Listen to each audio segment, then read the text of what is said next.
Hello, everyone. It's Shane Conto, your Wasteland reviewer, and welcome to the Wasteland Watchlist here on the SPDM Crew Podcasting Network. And this is my weekly show where my guests and I play a little bit of movie roulette and randomly select a film from my obscenely large watch list that could be basically anything. We just so happen to land on what is a pretty famous and appreciated film from Robert Altman from the early 70s, and that is The Long Goodbye. And joining me is Chris Roberts for now it's regular occurrence here on the show. But Chris, thank you so much for coming on. That's a pleasure to be here as always. And we love shameless plugs here. So where can people find you, Chris? Yeah, if you love my takes on this, and I hope you do, you can always find me Mhm. over at Movie Smash, where we discuss movies based on comic books, and we cover them all. Doesn't matter if they're superheroes, adventure comics, or even Garfield. So Yeah. we cover them all. I hate Mondays too. You go, Garfield. But but yes, we are discussing 1973's The Long Goodbye. Here, Private Eye Philip Marlowe helps friend Terry Lennox out of a jam and is implicated in his wife Sylvia's murder. He also is hired by Eileen Wade to locate her dipsomaniac husband Roger, who frequently disappears when he wants to dry out. So as you could probably guess from this synopsis, there's a lot going on in this hard-boiled uh, neo-noir film here, and some backstory for the film. This was released March 7th, 1973, runs about an hour and 52 minutes. It had a budget of 1.7 million, but only made $959,000 at the box office, so made just over half its budget back. This is indeed directed by Robert Altman and music by John Williams, which is interesting. Starring Elliott Gould. I'm a huge Elliott Gould fan, so when I saw that he was going to be in this, I was pretty excited about that. This is indeed based off of Raymond Chandler's Philip Marlowe novel, which, for those who that sound familiar, The Big Sleep, and a lot of those old Humphrey Bogart hard-boiled film noirs.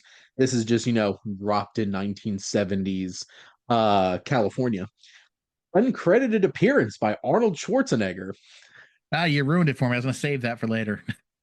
which that's I think that's one of the more interesting like tidbits here. He just shows up and it's just like, oh my God, it can be no other person. It's Arnold Schwarzenegger. Yeah, you saw him on the corner of your eye, and like, is that? And then he has like a mustache, and then you're like, takes his Yes. shirt off. You're like, yep, it's Arnold Schwarzenegger. It's Arnold Schwarzenegger. This is updated from the book setting of the 1940s to 1970s. This is entered into the National Film Registry. There's a television version released in 1954 of this story, one of three Chandler novels unadapted to film when he died. So this was actually post Chandler passing away. And Howard Hawks and Peter Bogdanovich both declined to direct this film. So those are some pretty big heavy hitters Hollywood wise. Gold was not in good standing after his bad behavior on A Glimpse of Tiger. So this was a pretty risky casting for him in the film. Altman wanted him. I don't think the studio did because he has a bit of a rambunctious behavior at this time. And Lee Marvin and Robert Mitchum were the producers' top choices to play the characters, which Robert Mitchum, obviously, he was such a big film noir star back when, film noirs were becoming big. It would have been a very interesting dynamic with him being a much older character. And then Lee Marvin is a interesting choice. Definitely not a Elliott Gould type. Very No, different vibe. A little bit more intense. But Lee Marvin could let loose, paint my wagon, which ridiculous. But that's the background that I have here. But I guess, Chris, real quick, what experience do you have with Philip Marlowe and like those old Raymond Chandler novels? very little.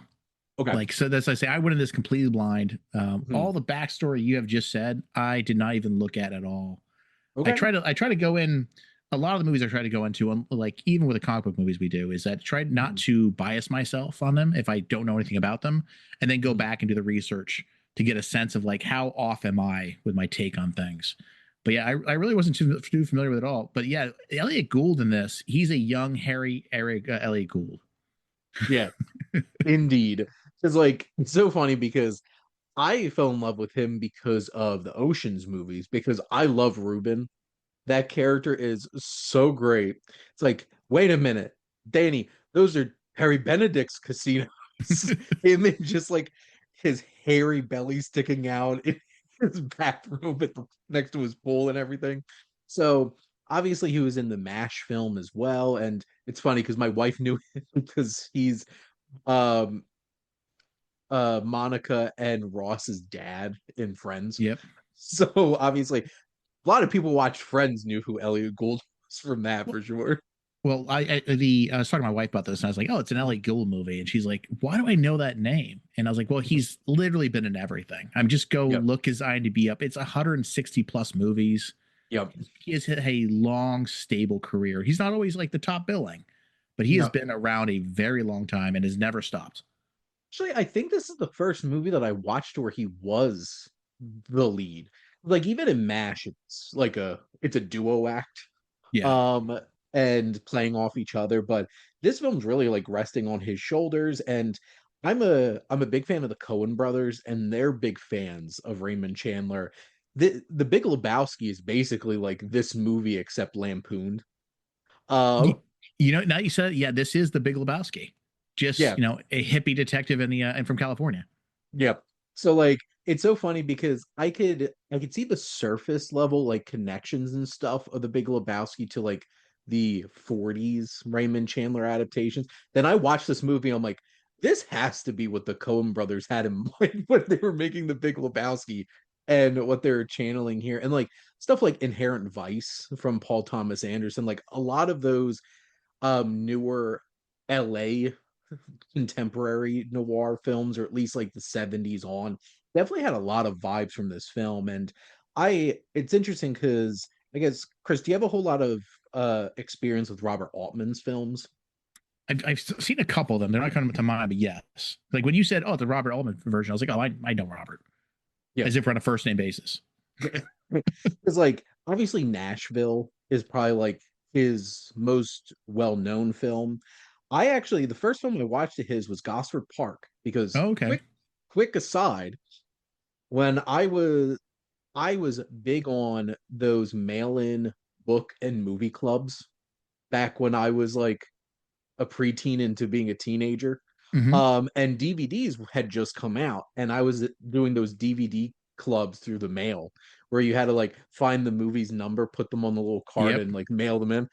The second movie of the month for the first DVD club I ever did was Gosford Park. Okay. And like 11, 12 year old Shane didn't appreciate Gosford Park, but adult Shane loves Gosford Park. And you could definitely tell that was made with the guy who made Downton Abbey, because all those hints of like what Downton Abbey is definitely is there. And then I recently watched The Player for the first time last year, and I loved that with Hmm. Tim Robbins. So, and one of my review requests I did was it Three Women was another film of his around this era, but I was very interested to see Elliott Gould and Robert Altman here. Also, I'm a big Sterling Hayden fan from like Asphalt Jungle and Doctor Strangelove. He's Roger Wade, except he's a lot fuzzier here. I'm used to him playing. Oh yeah, because obviously the first thing I saw him was The Godfather because he's McCluskey the cop. Yeah. And like it was really weird seeing him like scruffy with a beard and not being like a Clean cop or a shaven and military guy and stuff like that. But enough asides and setup here in background. But Chris, what were your general thoughts on The Long Goodbye? so generally speaking, for those who have not seen the movie, it's very slow. Like it is a slow Yes. burn. However, Yeah. it has sort of moments of violence. Yes. Um, but generally speaking, it is a slow, like you can't watch it in the background because you'll turn around and they're now a whole new, you know, couple scenes Yeah. further along, and It's like, there was how no, did we get to Mexico? yeah, and there's no audio indication it's happening. This is, you know, in today's modern media, a lot of the producers that are out there talk about a second screening movie, meaning that you can look at your phone and look at things at the same time. You can't do that with this. Look, I tried. You can't do it. And I'm really good at that. Mhm. My ADHD gives me that superpower. But going back to this though, like you need to focus on it because it's all dialogue. Yes. It's very slow paced, except for when it's not, and it goes very Mhm. quickly. And there are a lot of also like sort of I almost want to call them background gags that are happening that you will miss if you're not paying attention. Mhm. Like the girls in the apartment next door, like they're always in Yes. the background. Yeah. It's not salacious or anything like that, but like it's funny. Like they are as a group, they're their own character. Yep.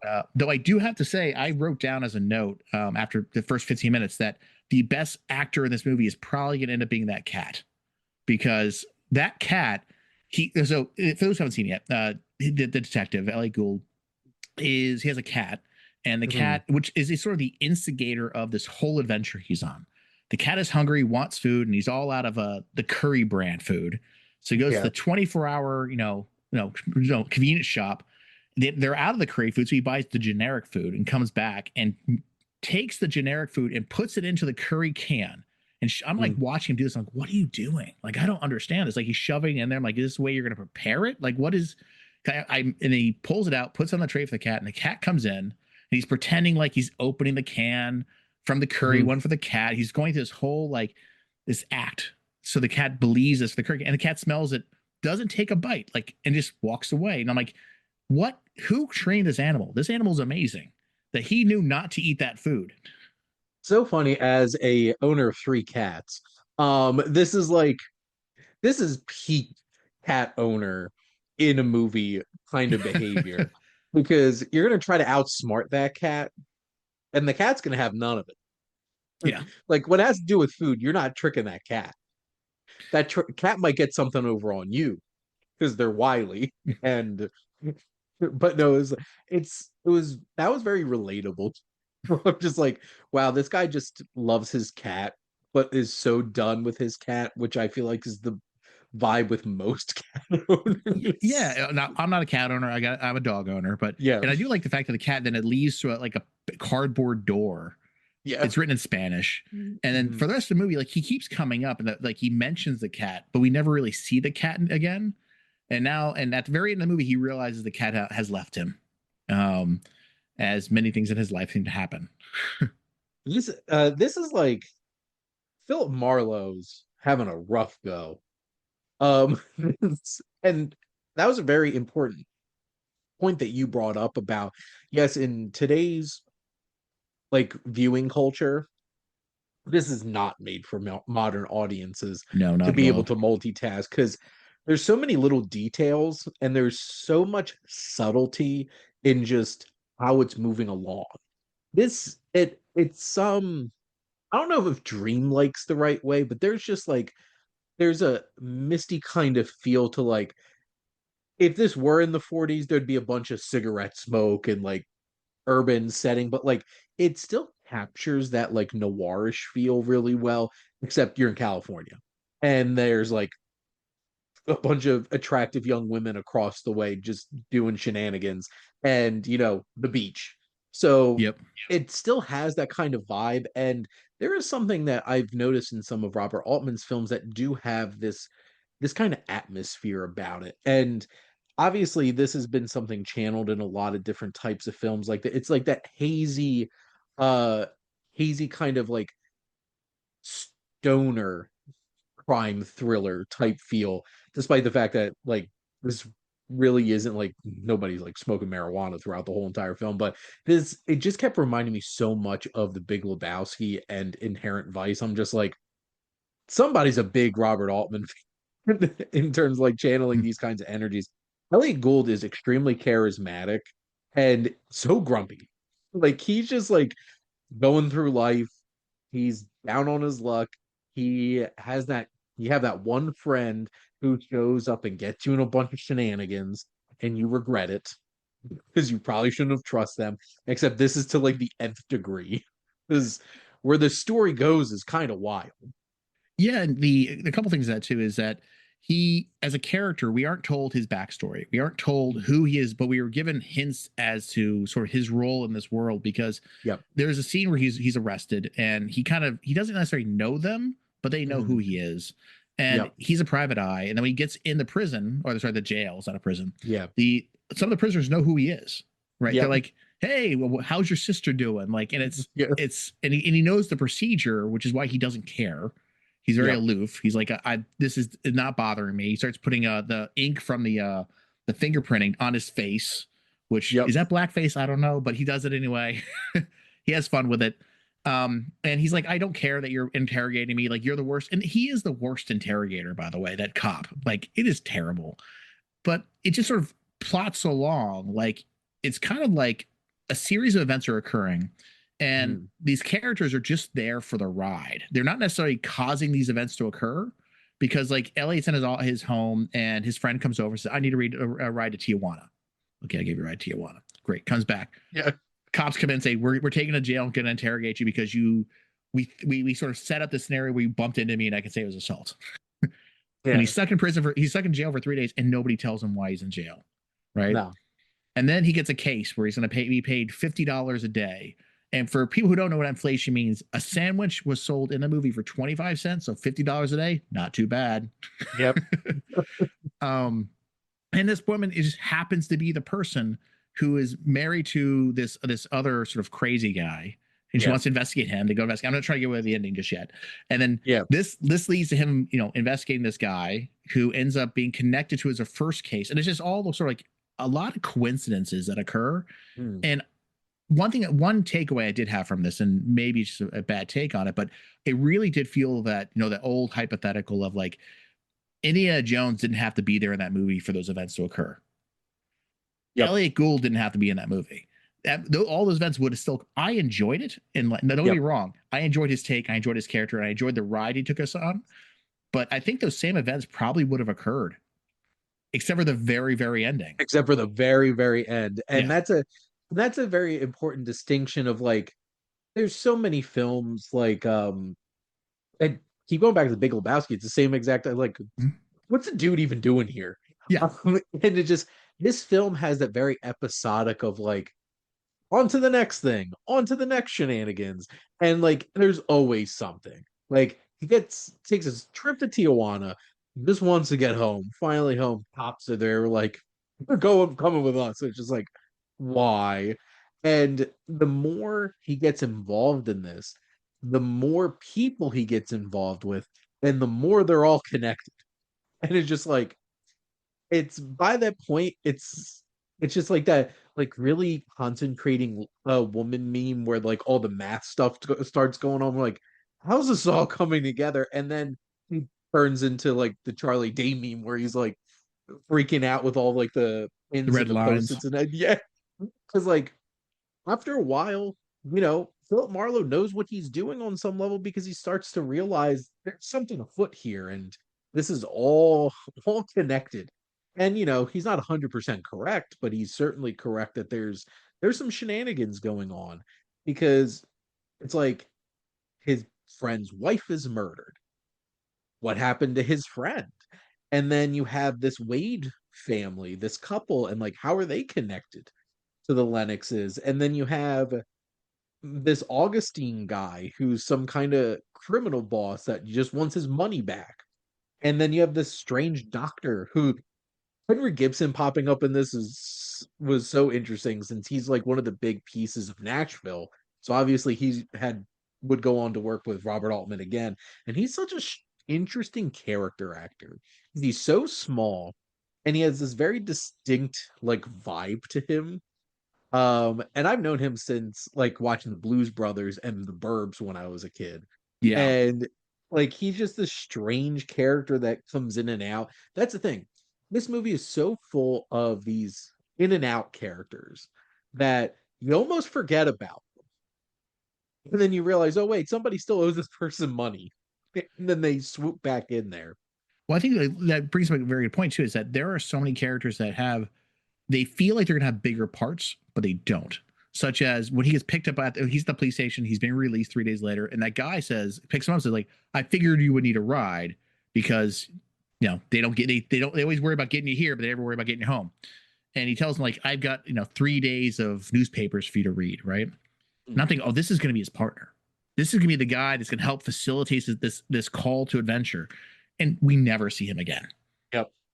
This film is full of so many red herrings that it keeps you on your toes. And there's a fluidity to how this plot plays out because that thing it just flows into scenes. And to your point, that's why like if you look away for a second too long, it's just like, how did we wind up in Mexico again? Yeah, And all of these different elements, and because there's a pretty big conspiracy going on here. There's some wild stuff going on with all these characters. like I said, I didn't look at the cast or anything before watching the movie, and there's a scene where he goes to the doctor's office or the private hospital, Yep. and we see the three nurses and the doctor, who is, as you mentioned, Henry Gibson. And my first thought is like Kentucky Fried Chicken movie. That was literally my thought going through my head when I saw it. I was like, oh, he's going to be important, and he plays the And, same character in that movie. yeah, well, and this is the interesting thing is because I certainly felt like I was, where's this going? I need to know. And we kept going from scene to scene, yet it moves methodically, except there's like spurts of energy and violence that are pretty shocking.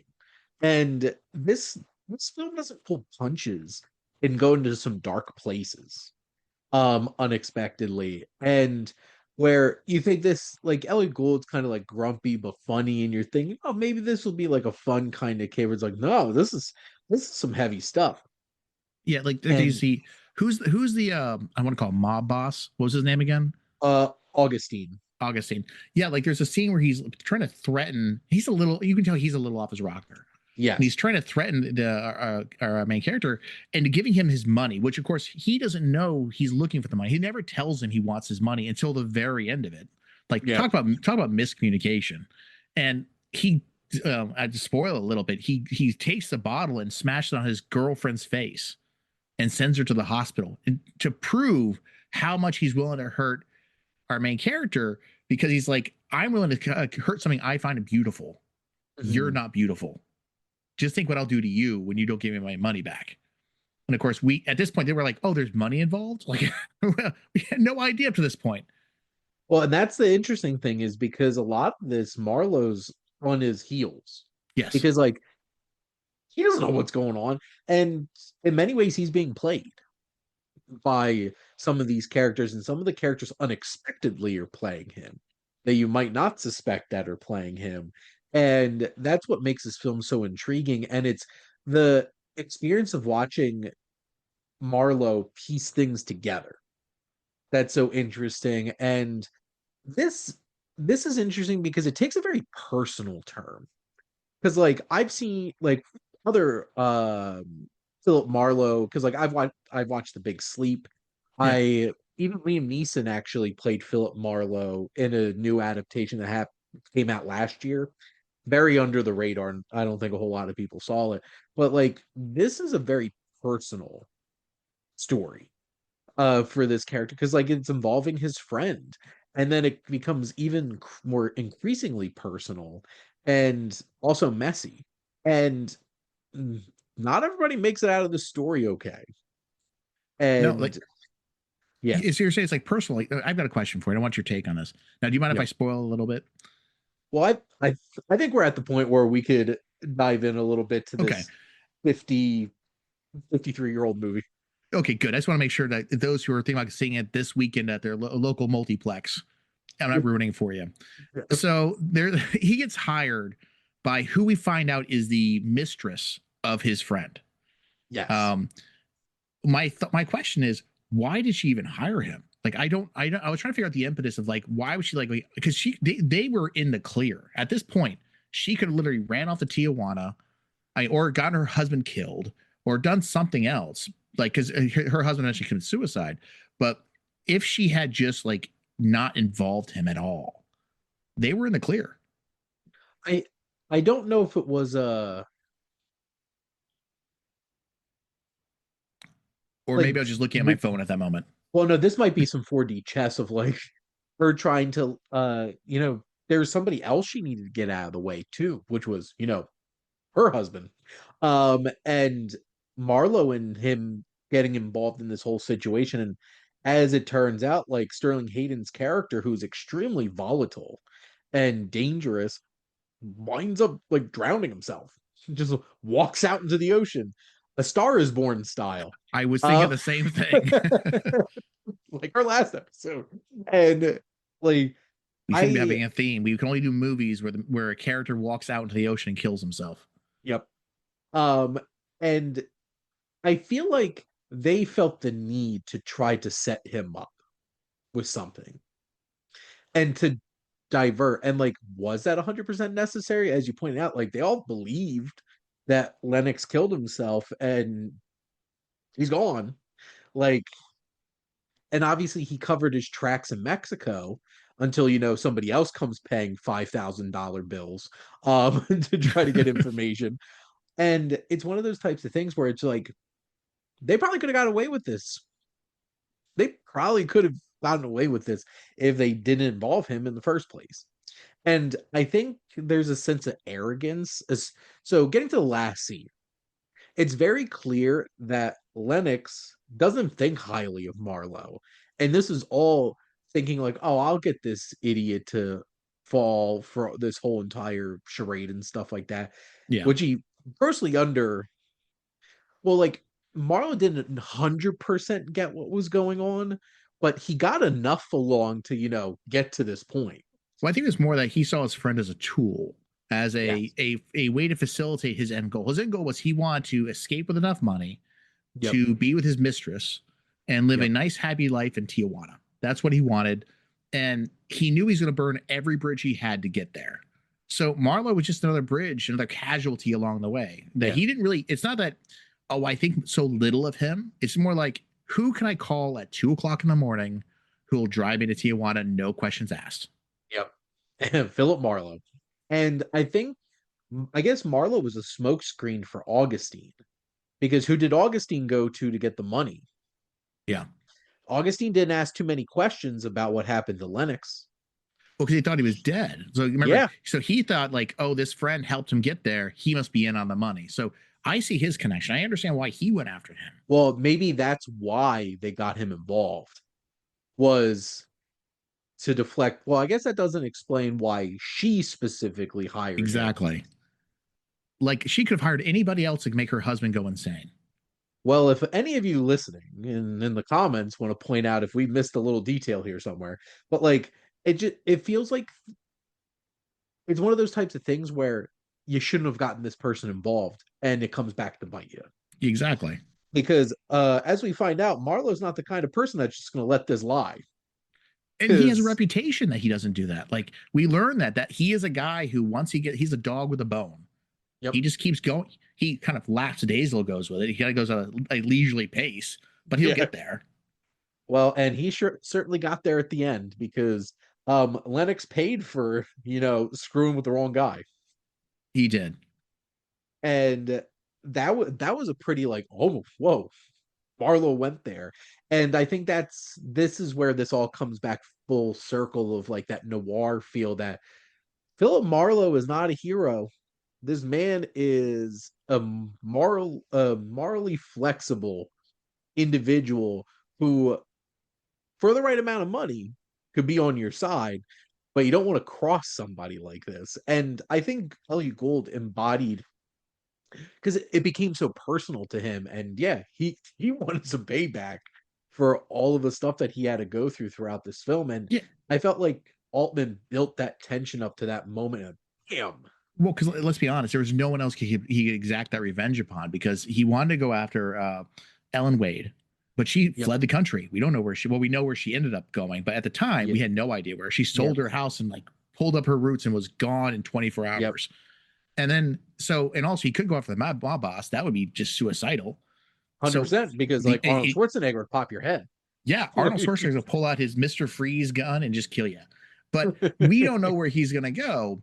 So he's like the only person. Once I discover this guy, he's the only one that can get my wrath. So that's who gets it. And which is that right? Probably not. But that's all he could do. And he's also in another country that the American laws aren't going to be able to get him. So he's like, no, if you have enough money, they don't care. They don't care. Like you give him one of the $5,000 bills in the country or whatever the number was. Yeah. And it's all done, right? It's all good. It's all casually good. Go back to California. Nobody asks any more questions. And by the way, a question for you, Mrs. Wade.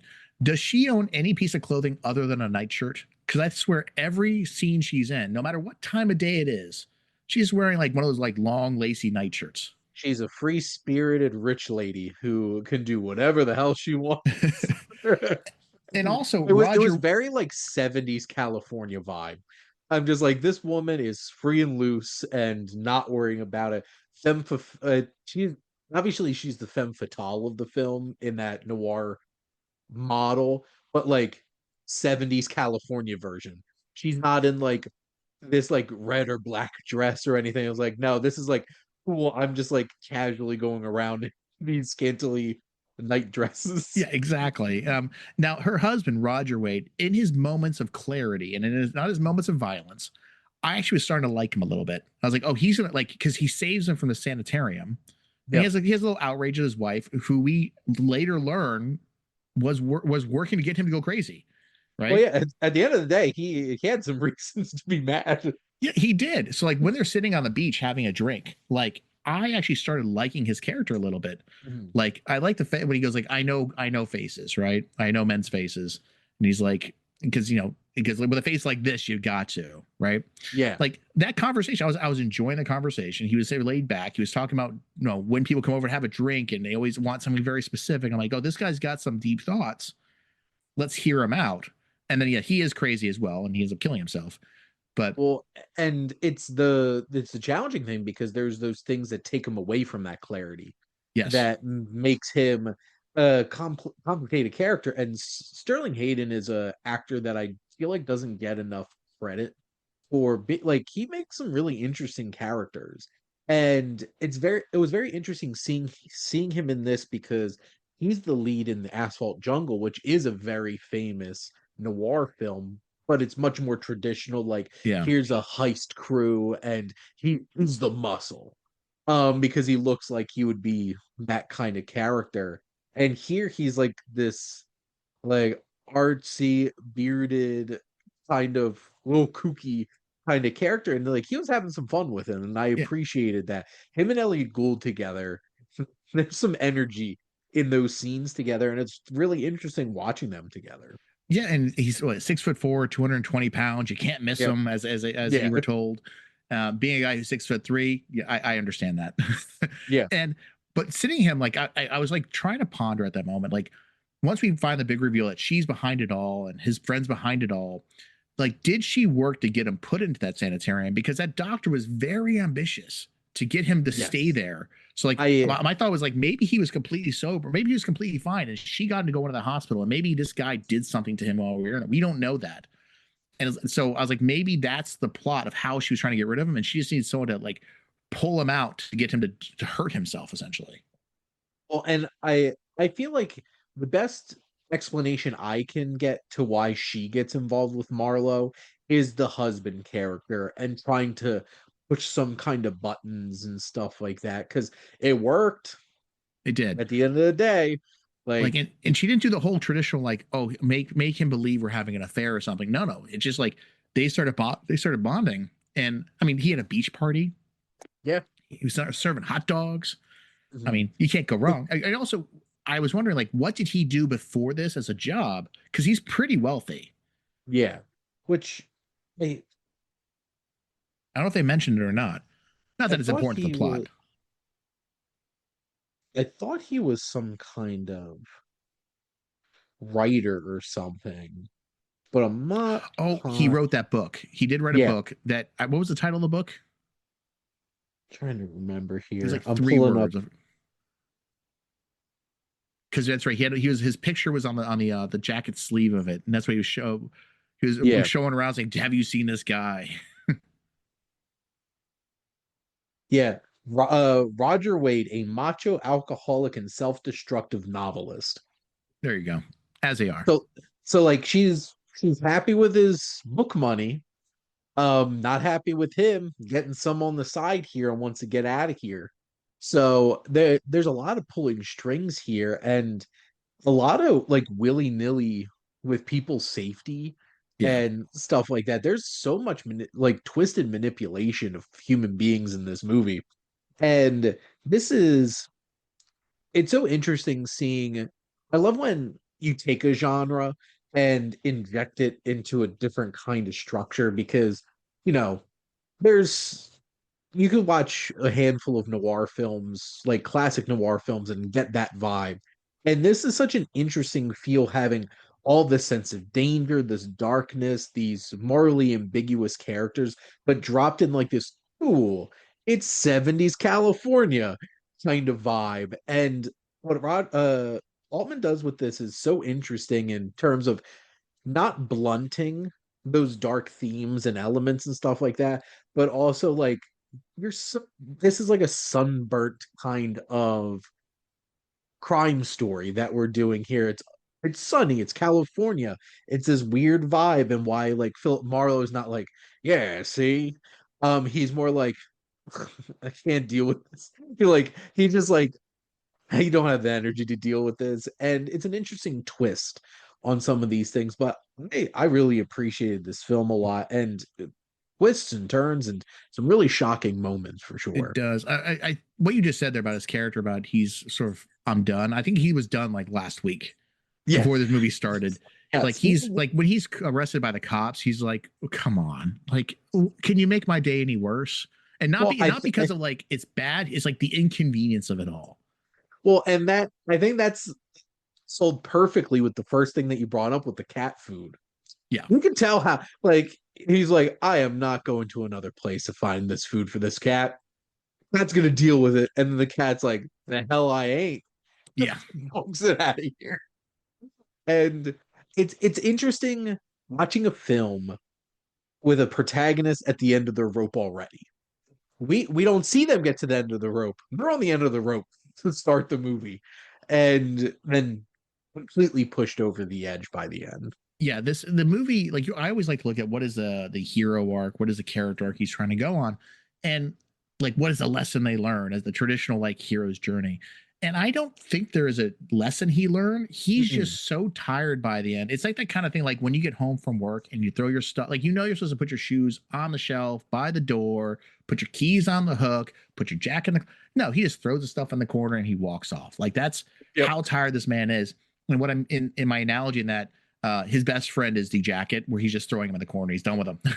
In the sense of like he just straight up shoots the guy after like 4 or 5 words with him. He's like, I'm done with this. Yep, 100%. And it's so funny because the tagline on the poster says, "Nothing says goodbye like a bullet." And if you think about it, that's exactly what happens. In fact, wait, movie. Correct me wrong. Is that the only bullet shot in the movie? I think it might be. That's an interesting thing to be like holding over the audience, and they don't even know it. Yeah, because who reads the tagline? In space, nobody can hear you scream. Yeah, exactly. Like there's a few that are pretty famous, but I think that's an interesting. And just looking at the poster of this film, this drawing of Marlowe, and the cigarette kind of falling out of his mouth, half squinting, looking so over it. I'm like, this poster captures his vibe perfectly. There are a couple scenes I wanted to bring up, or a couple things I thought were interesting. I like the fact he's using strike anywhere matches everywhere, and they work every time on one shot except twice. And it's just, I don't know if that was as a artistic choice or literally they were filming and it just didn't work. Where he had like light his cigarette on the candle one time and the other time taking 2 shots at it. And also the thing was the bar he goes to after getting out of jail, which has nobody in it, and it's selling sandwiches for 25 cents and entire pizzas for 50 cents. Yes, I looked at the menu. And it has a guy playing piano. Yeah, I know. Has a guy playing piano behind a bar as a way to attract more customers. And like I was like, that if nothing screams 70s California, this is it. The vibes were perfect. They really captured the period and all those types of elements here. But no, this was a pretty great film, and I'm glad that I watched it. It's one of those ones where I'm like, I don't go out of my way to check specific movies off my watch list anymore. I honestly, even in my free time, just do the random thing because I know I'm never gonna get through all of these movies. It's impossible. But this was one of those ones where I'm like, okay, I'm glad that I landed on this because this is actually something I really wanted to check out, and I landed. Landed for me for sure. What I gotta say is I've enjoyed it more talking to you about it than I Hmm. did during the movie. Because by the end of the movie, and I finished that movie about 30 minutes before we jumped on this Yeah. podcast, and I was like, did I enjoy that? Like, there were certain things that stood out to me. I'm like, but was it good? And talking about it, I'm like, okay, I think I did really like it. It's just that it had to marinate a little bit in me to really get a sense of what actually happened. Because that whole time I was thinking to myself, like, he doesn't have to be part of the story until the last 30 seconds to make Hmm. this thing work. And that always frustrates me with writing. But I think that's the point of the story too, is that is he's just along for the ride and he's so burnt. He's so done that he's Yep. like, and of course he's going, he doesn't even have the strength to fight the flow. He doesn't even have the Hmm. strength to say, you know what, I'm just going to walk away from this. It does, because he could have, when he got cleared after 3 days sitting in jail, he could have walked away. He, like, not only Yeah. did Wade walked away, that his Miss Wade or whatever her name is, she could have walked away. He could have walked away. Everyone could have walked away after probably 30 minutes in this movie. But they all came to a head They all in came to a this. head and had to keep it moving. Yep. What I guess my last thing, just a little bit of context too. It's interesting because this came out roughly around within a year or so of Chinatown, which is Okay. another California set neo noir. Chinatown feels much more like a traditional It noir, does. just painted in a different decade and like California setting. I Chinatown, which is so funny because I actually just uh the day we're recording this did my Wednesday reel where I highlight some of my favorite movies and it was Chinatown this morning. Um but this one really feels like, yes, it has all the noir trappings, but it really feels like a 70s California kind of vibe. Like this character feels like a character from a 70s California movie instead of like a hard-boiled detective dropped in a 70s setting. And or because like I know Chinatown's still, I think technically Chinatown is a period piece for the 70s because I think it takes place in the 50s or something like that. But this just keeps reminding me of like the same thing. The Big Lebowski is one of my favorite films of all time. Absolutely love that. I remember watching that for the first time and just being like, what did I watch? And you get that vibe with this movie, but that's the kind of movie that it is. The more it sits on you, sits with you and marinates, you're just like, oh, I feel what this was getting at. And I watched this a couple weeks ago because my wife wanted to watch it, and then I rewatched it the other night just to keep it fresh. And I think upon that second watch, it started clicking more with me second time through. And it actually makes me want to rewatch Inherent Vice from Paul Thomas Anderson because I did not like the movie the first time I watched it, but it gave me a lot of these vibes. I'm like, maybe if I give it another chance, it will click in that same kind of way. But you know, it's a hard sell for when you have to tell somebody it's like might need to like wait a little while and maybe you'll like it. But Yeah, like it that's a hard pitch. it's one of those types of films. So like if you're in the mood for that, give it a try. This isn't like immediate watch. I had such a good time. I'm gonna watch this again.